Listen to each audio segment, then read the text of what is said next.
Shri Gurubhyo Namaha Hari Om. Today we will be covering Srimad Bhagavad Gita chapter 8 Akshara Brahma Yoga. Thank you for the opportunity for sharing a few words on this topic. Let me see if I can make it full screen.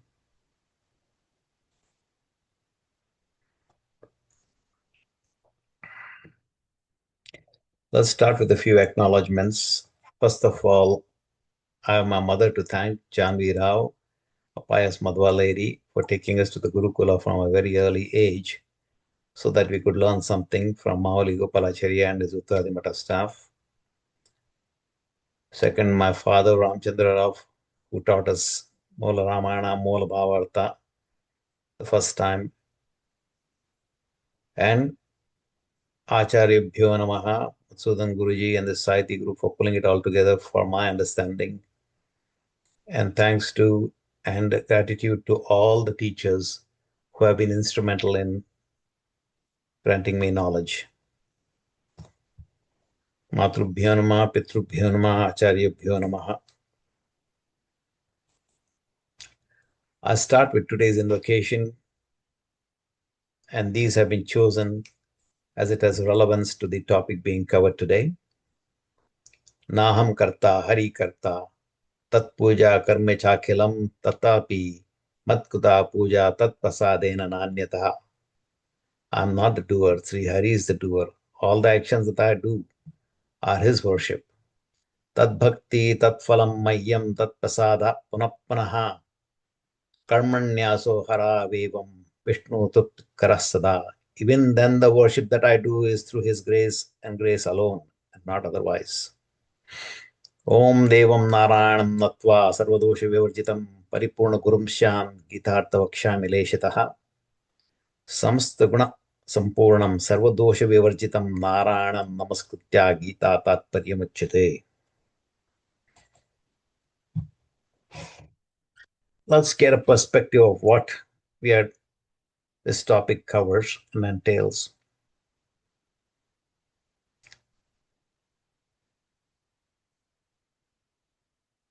This talks about the most important journey that any living being can undertake or possibly undertake.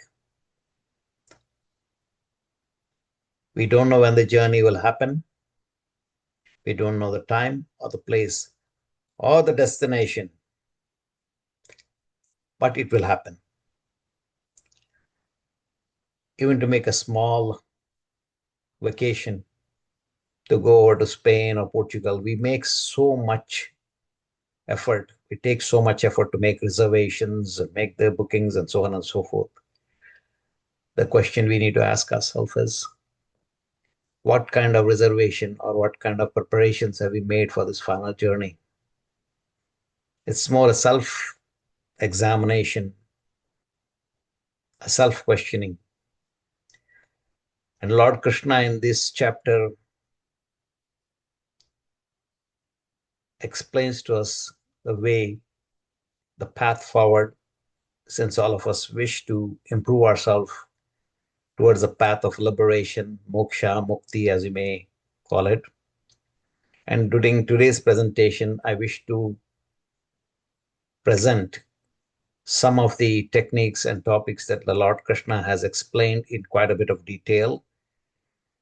I will not dwell too much on the parsing of the words, but the inner meaning and how we can practically carry it in our own personal lives.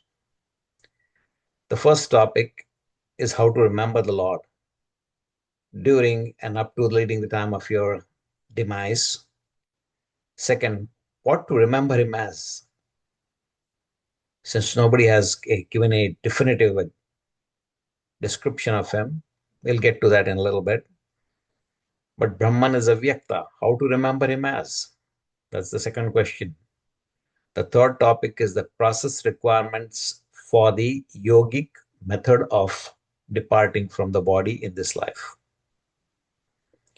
The fourth topic is the final journey for the yogic process, the way the jiva should exit this body. It is transient. The body is transient. Let's Accept that. The fifth is for the non-yogi yogis in us. We are not trained in yoga. We don't know Kundalini yoga. We don't know a lot of things. What is our path to moksha? Is there any hope? If I can cast some light using Krishna's words, I'd be very satisfied. Verse number 8. How to remember the Lord at the final moments of one's life. How do we remember him as? Abhyasa yoga yuktena chetasananya paramam purusham divyam yati partha anuchintayan. Abhyasa here means reiteration, not repetition. Punarukti, as Madhuji has explained many, many times. We should reiterate our devotion to the Lord. Yoga yuktena chetasaha, focus the mind, intellect, and chetana, chitta on the Lord. Na anyagamina, withdraw the mind from the worldly matters, the worldly material attachments, as is said in chapter 15, verse 3. Ashwattamenam suviruda moolam asanga shastrena dradena chatva. Cut down the material bondage with a strong acts of detachment. It is imperative that you do that. Divyam in this verse has many meaning depending upon the etymology, dhatu. But in this case, let's just focus on divu, dhyuti, as in knowledge, light of knowledge. Paramam purusham divyam, divya purusha in this text denotes the Supreme Lord, endowed with such attributes as creativity, preservation, control, dissolution of the universe. The root meaning of Purusha is the Lord who dwells in the bodies of all beings and inside the jiva in a very, very, very, very small subatomic form. He pervades space, deshataha, pervades time, kalataha, and attributes gunataha. Madhuji has given 8 to 9 definition of Purusha in some of the previous chapters. Anuchintayan, the Lord fills the entire universe with his infinite qualities, and we should constantly remember him. This is the high-level meaning of this particular verse. Now, diving a little bit deeper, we have seen this slide in previous presentations by Madhuji, our famous archer, if you would. Pranavo dhanu sharohi atma brahmatalakshanamachyate apramattena vedavyam sharvatmanyo bhavet. The pranava is the bow, the jivatma is the arrow, and Brahman is said to be the ultimate goal. The chappie is aiming his arrow. He sets it on the bow of pranava, and the jiva sits on it and reaches. The purpose is to reach the Lord. With a focused and undistracted mind, thus the arrow reaching the target, Jivatma attains liberation through the grace of Brahman only. How can one ensure? The question here to be asked is, during and up to the time leading to your demise, we are racked with pain, we got illnesses, assuming that you are even cognizant and don't have dementia and your mind is gone. Let's assume you're still in a lot of pain. Okay, I have pain. I go to the hospice treatment. They dope me with all kinds of medicines, and I'm out of my mind and I'm out of my pain as well. The question then you ask is, Sarji, how do I focus now? The Lord answers by stating, through rigorous practice of mind control, withdraw the mind from worldly matters and focus the mind on the divine, supreme. Memory of omnipresent Lord Almighty, Shravana, Manana, Dhyana, and Anusandhana, to the point that Jiva becomes the arrow, as in this picture. Approach all activities with an attitude that I am not a doer. I'm just an instrument in the hand of the Lord. He is the doer. If I'm blessed with His grace, then I might be able to do the right things and be inspired to do the right things. As we all very well know, in our traditions, there are 4 ashramas. After you retire or thereabouts, you go into vanaprastha, which literally means you go into the forest where you detach yourself from all the material bondages and your accumulations, your ties, your friends, your golfing buddies, your tennis buddies, your bridge club. You should focus all your mind and devotion on the inner Lord who sits inside the Hritakamala or the inverted lotus. And as has been explained many times, turn around and look at the inner bird, who is the Lord, Vasuparno. The next level is examples. I like to go with examples because it brings out the point very clearly to everybody. I quote 3 examples. The point here is whatever one is thinking at the time, around the time of their death, one begets. Here is a story of the Emperor Bharata, for whom the country was named Bharat. After his reign and victories and peace and prosperity for his people, he retires and goes into the forest. There, one day, out of his mercy and kindness, he sees a orphaned fawn. The mother has died, which is struggling, so he adopts it and then takes care of it. Now he's completely, his mind, instead of being focused on the Lord, is focused on the fawn. So when he dies, his mind is obsessed with the well-being of the deer, of the little fawn. Therefore, after his death, he becomes a deer. He gets the body of a deer. That's one example. The other example is about focus on the Lord, even if by accident, is the story of our friend Ajamila, a committed sinner. He has done all the foul things in his life, but by some grace, he has named his son Narayana.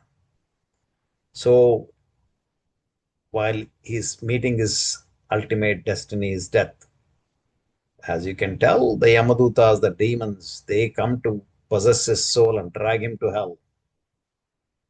Scared with his sight, he goes, Narayana, Narayana, Narayana, help me out here. As soon as the Lord hears the word Narayana, he sends his Vishnudutas. They say, okay, you demons, you cannot possess this jiva. This chappy is ours. And thus he is saved. This third one is, I always like this one, is Naradji's conundrum. As you know, he's the intergalactic traveler. He knows everything, he sees everything, yet he likes to ask questions and carries on. The Mahabharata is over. The Pandavas have won. The Kauravas have been vanquished. And Narada has observed all of this. So he says, let me go down and ask Lord Krishna, why is he so partial to this chappy Arjuna? What's so great about him? He's just like any other Pandavas, if you would. But why is he so dear to him? And so he comes down and says, okay, Lord Krishna, my obeisances to you, obeisances to you, my namaskarams to you. I've seen the entire war, I've seen the entire thing unfolding from birth to till now.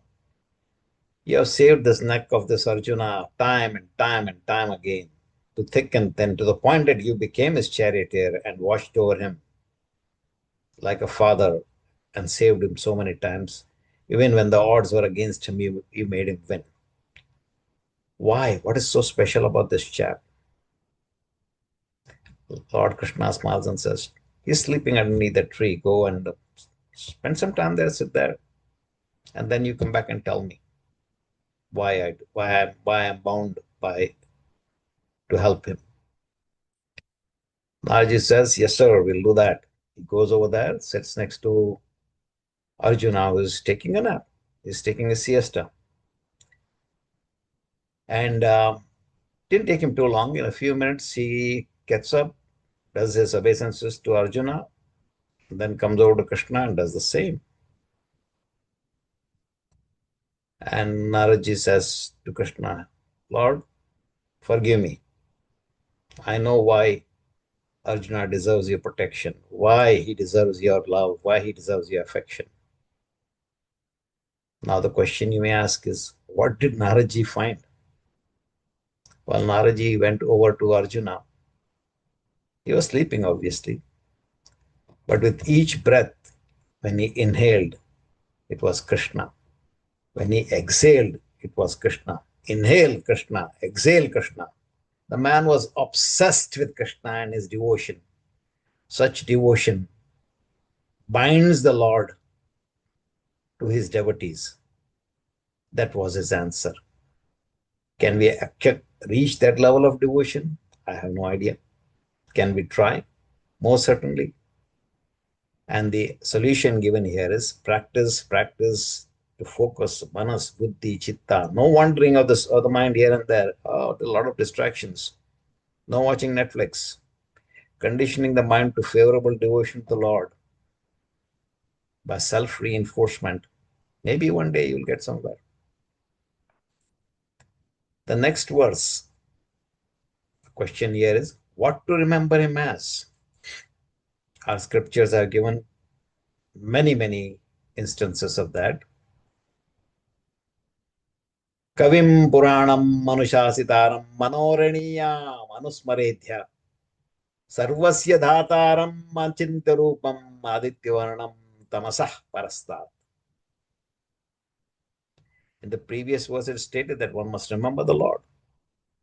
In this verse, in a very compact form, the Lord has infinite attributes, infinite qualities, but it's compressed into 8 so that we, with our manda buddhi, dim brain, dim wit, can memorize it and hope to remember it. This is stated in many scriptures. I just give yet another example of Om Janma Desya Yatha Om, Brahma Sutra Bhashya, very second sutra.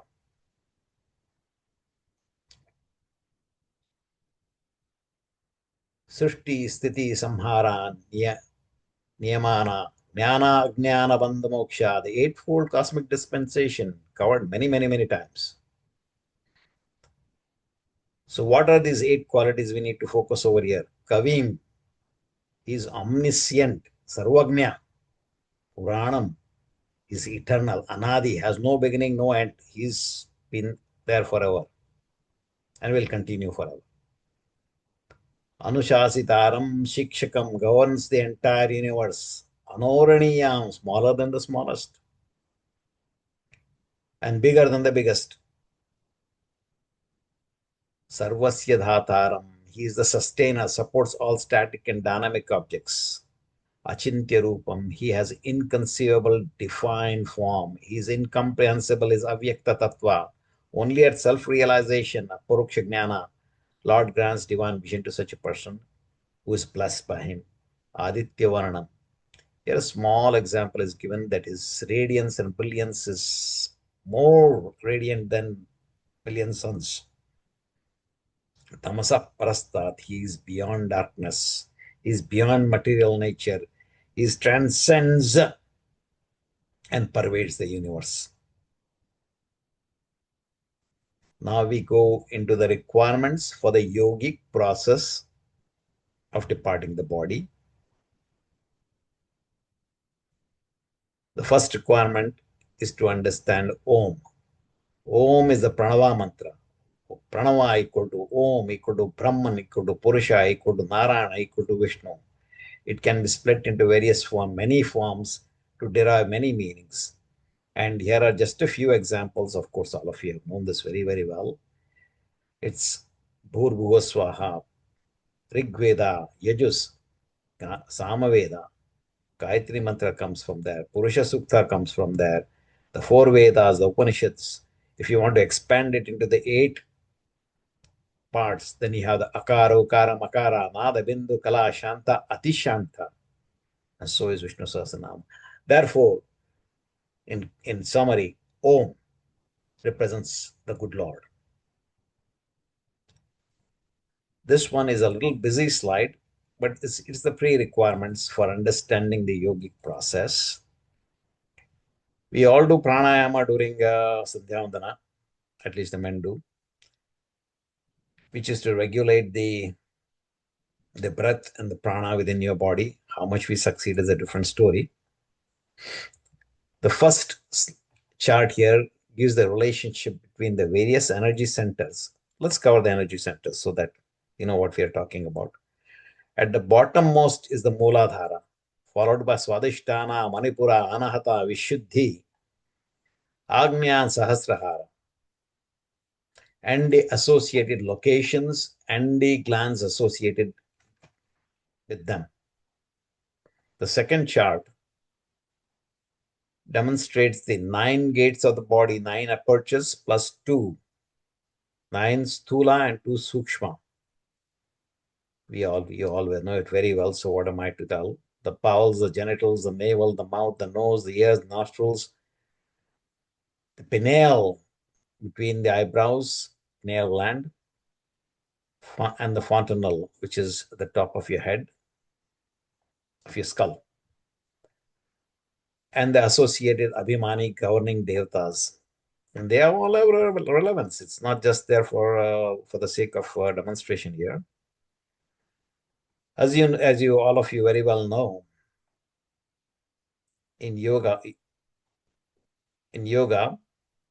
the main highway is the Sushumna Nadi, which runs up and down from Mooladhara all the way to Sahasrahara. It is surrounded by Ida and Pingala. The main pathway is Sushumna, Ida, and Pingala, and there's numerous other nadis, but these are the main things we focus. And they pass through each of these chakras. That is what we need to remember. So the point here is to be able to govern the prana, the life energy, through this pathway.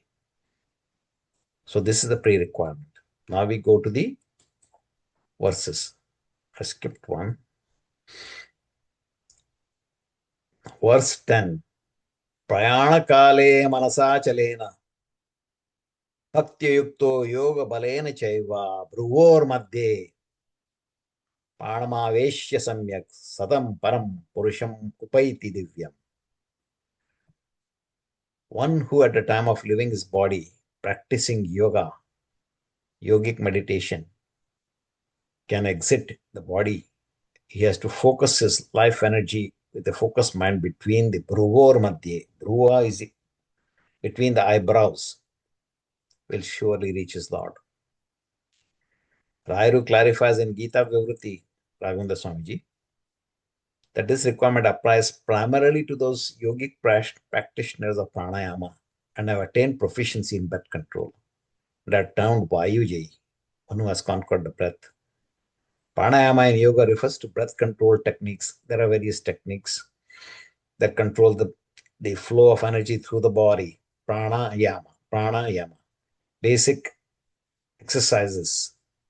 They have the inhaling, which is Puraka, holding Kumbhaka, exhaling Rejika. Then they have various techniques of breathing, which will regulate the energy within the body and help you meditate and calm down and cure your body's ills. In Pramaya Deepika, Jaitirtha, Sri Jaitirtha mentions that there are many paths. Amongst them, here we are talking about the yogic path, and there is a bhakti path. Okay.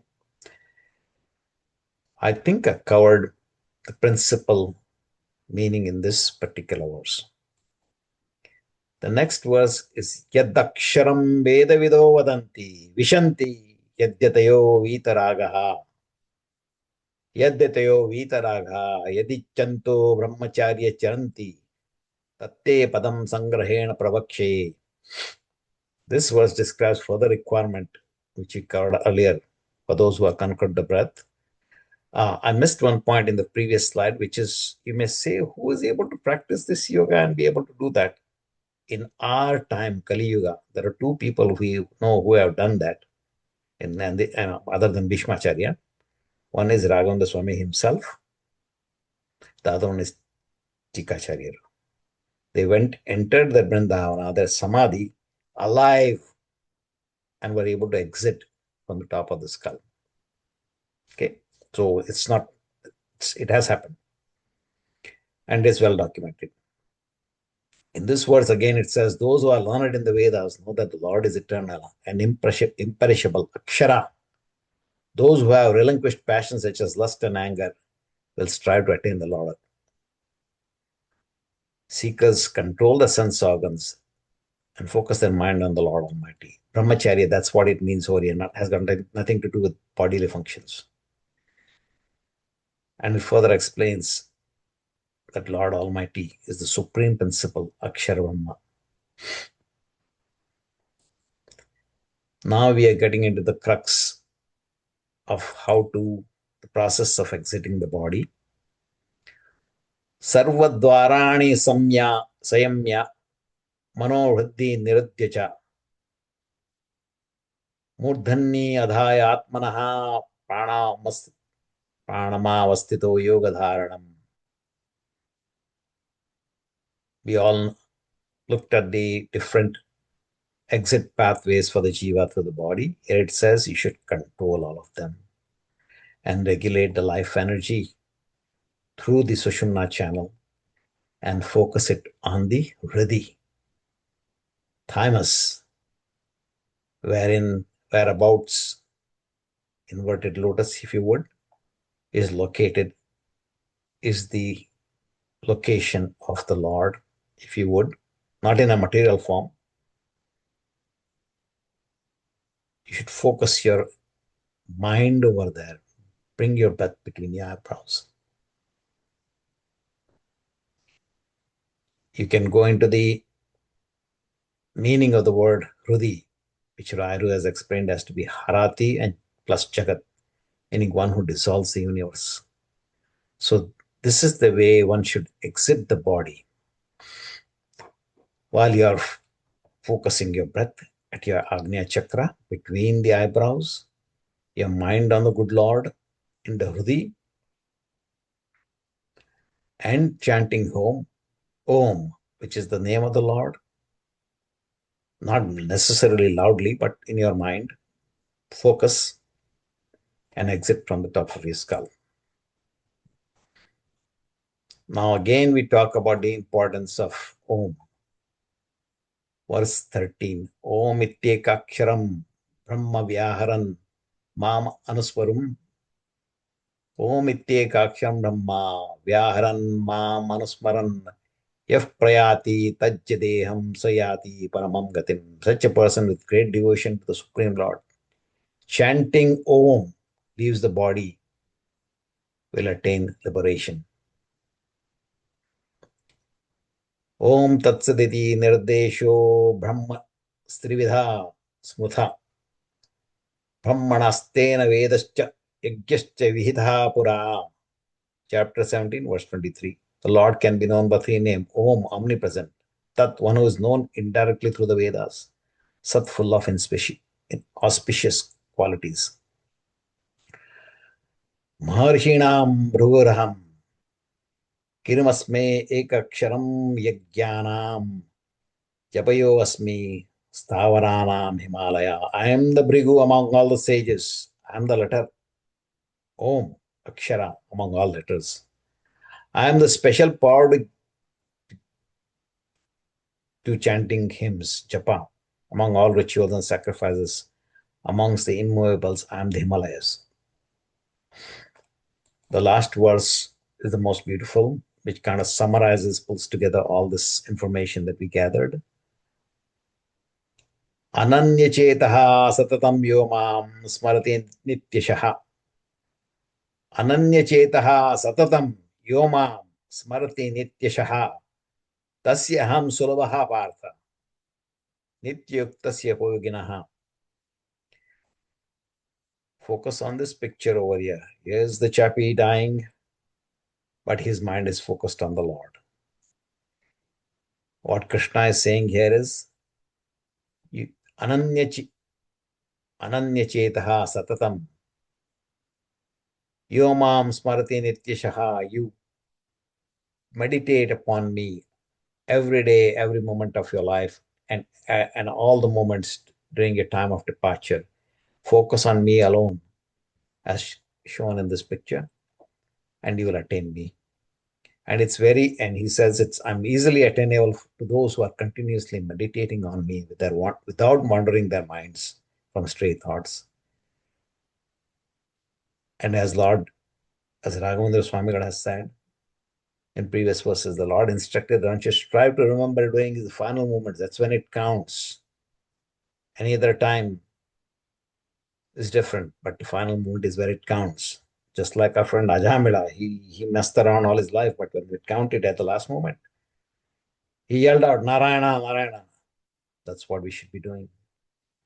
In order for your soul to soar, you need to get rid of the baggage of karma, sever the bondage that we have developed with material things.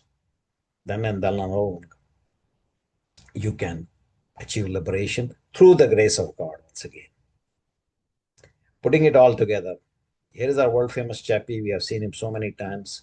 So it comes directly from Madhuji's slides, demonstrates all the gates of the body and the associated governing deities, Abhimani Devatas, and kind of I made a loose correspondence, if you would, between the different exits and the different realms, the lokas that one can reach, one would reach.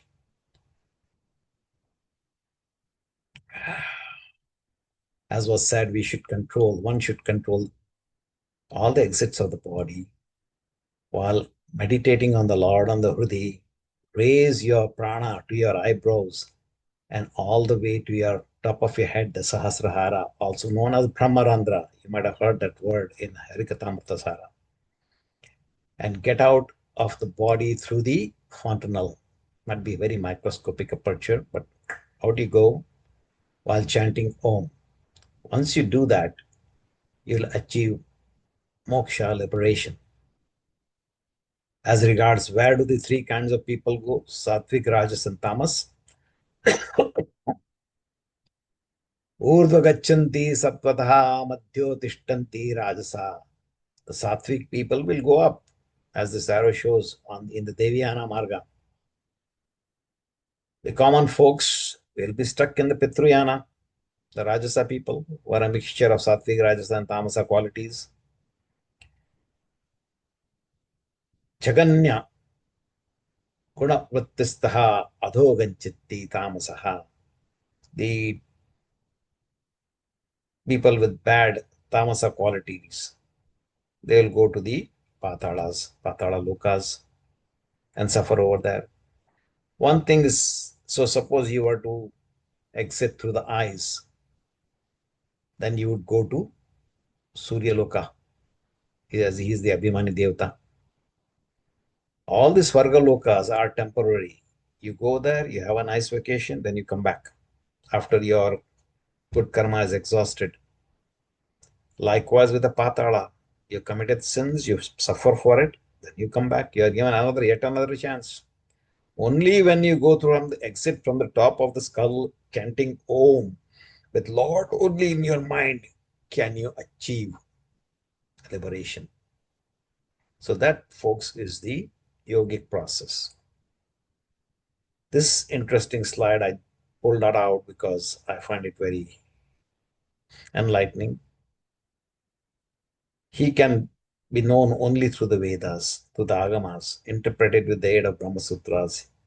He is to be known as the abode of infinite auspicious attributes and without any defects.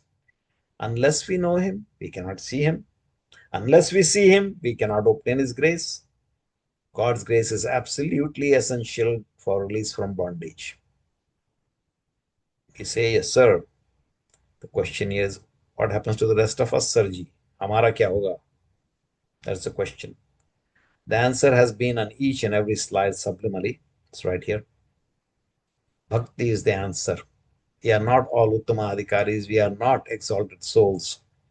So we have to look at easier options. There's an entire chapter called chapter 12, Bhakti Yoga. The Lord, in his infinite kindness and mercy, has given us easier path, going from tough to easy. If you're tough way, easier way. ये तु सर्वाणि कर्माणि मयि सन्न्यासमत्परः अनन्येव योगेन मां ध्यायन्ते उपासते तेषामहं समुद्धर्ता मृत्युसंसारसागरात् भवामि न चिरात् Partha मय्येवेशिता चेतसाम्. Complete surrender and devotion, all activities to me. Consider me as the Supreme One. Worship me with single minded devotion and focusing the mind. And I'll help you cross the ocean of death and liberation. If you say this is a tall order, I cannot do it, not possible in my bandwidth, okay, go to Dhyana Yoga. Mayyeva manadatsva mayi buddhim niveshaya nivasishyasi mayyeva ada urdhva na samshaya. Focus your mind exclusively on me. Meditate on me. You say, no, Sarji, wo bhi nahi hota. I cannot do that. I'm not capable. Then go to Jnana Yoga. Adachittam samadhatum na shaknosi mai stiram abhyasa yogene tato mamichap jananjaya. Direct your intellect towards me. Use your head to acquire knowledge about me through scripturals. Attend satsangas. Listen to people who are knowledgeable. You say that I don't have time. I am not capable of it. So next level of easiness. Abhyase api asamartho asi. Mat karmo parmo bhava. Madartam api karmani. Kurun siddham apsasi. Abhyasa yogena. We covered that. Reiteration. Remember me all the time. Remember me. Krishna, Krishna, Krishna. Our friend Arjuna. Krishna in, Krishna out. Krishna in, Krishna out. All the time. You say, that's not possible either. Give me an easier way. Do karma yoga. I don't have the brains. I don't have the knowledge. I don't have the focus and concentration. What do I do now? Athayedapi shaktosi kartum madhyoga ashritam sarvakarma phalatyagam tatha kuru yatatmavan. Do karma. Engage yourself in activities that please me. Do austerities, worship, service, charity. Go to the local temple. Go to the matha. Help with the different activities over there. Sweep the floor. If you can do some coordination, send some emails, do whatever you can. I mean, whatever is inside your, whatever is your capability. Then, in summary, Shreyo hi jnana abhyasa jnanam dhyanam visishyate dhyanat karma phala tyagam tyagat shanti anantaram. So there are various tools to address this issue. You say, give me an easier option. That too is difficult for me. Okay, the Lord in His mercy says, gives us an easier option. And it is documented in Mahabharata Tatparya Nirnaya, starts from the beginning, if you would, but specifically chapter 1, verse 81 onwards. Without bhakti, there is no mukti. Panchabhedam savigyaya Vishnuho swabhedamev cha nirdoshatvam gunodrekam nyatva muttirna chandita. Knowledge of the fivefold differences, the lack of difference between the Lord and any other form of Vishnu, the lack of any defects in Vishnu, the presence of all auspicious attributes in Vishnu. Only one knows that. If one knows that, then he's eligible to get mukti, not in any other way. And as was explained in many previously and in other classes, Brahman pervades time, space, and attributes. Kalataha, gunataha. And in all his forms, Brahma is avyakta. You say we cannot see him, but now in his mercy he has taken various avatars. Brahma is equal to Rama, is equal to Krishna, is equal to Srinivasa. Now we can visualize them easy. And all the qualities of Brahman is in every one of these avatars 100%. So you are missing nothing. All right. Well, thank you very much for granting me this opportunity to share a few thoughts. I hope I was able to contribute something to you. Thank you very much. God bless all of you. Sri Krishna Arpanamastu, Sri Madhvesha Arpanamastu.